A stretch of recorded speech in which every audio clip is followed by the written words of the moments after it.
8મા વચનામૃતમાં ચૈતન્યાનંદ સ્વામીએ પૂછ્યું, મહારાજ, ઈર્ષાનું શું રૂપ છે?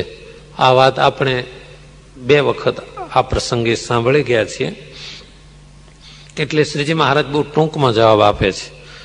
સ્વામીએ પ્રશ્ન પૂછ્યો એટલે જવાબ આપવો જ રહ્યો.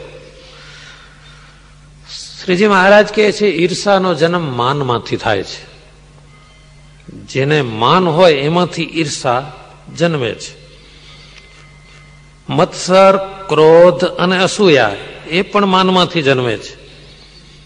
છતાં ઈર્ષા એ રીતે ઓળખી શકાય કે પોતાનાથી મોટા હોય અને એનું સન્માન થાય તો એ દેખી ન શકે. આવો સ્વભાવ જેનો હોય એનું નામ ઈર્ષા. અને ખરેખર ઈર્ષાવાળો જે હોય એ તો કોઈને મોટાઈ દેખી ન શકે.